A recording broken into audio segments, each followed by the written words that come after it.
પ્રવૃત્તિ કરવાના છે। તમને ગ્રહો બનાવવાના, નક્ષત્રો બનાવવાના છે। પરિભ્રમણ કોને કહેવાય, પરિક્રમણ કોને કહેવાય, રાત ને દિવસ શું કામ થાય છે।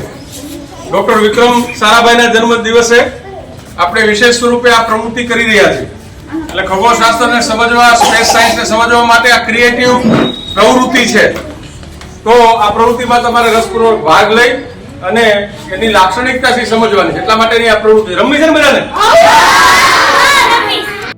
છે સૂર્યને પણ પોતાનું ગુરુત્વાકર્ષણ બળ છે ને, સૂર્ય દરેક ગ્રહોને પોતાના તરફ ખેંચે છે, પણ દરેક ગ્રહોને પોતાનું ગુરુત્વાકર્ષણ બળ છે ને, એટલે સૂર્યથી પરિભ્રમણ કરતા કેટલો સમય લાગે? 24 કલાક। કેટલી?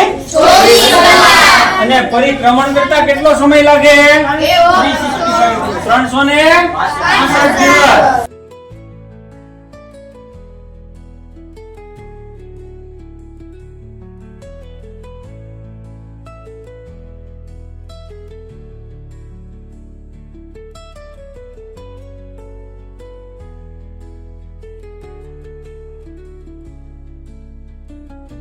તો પરિભ્રમણ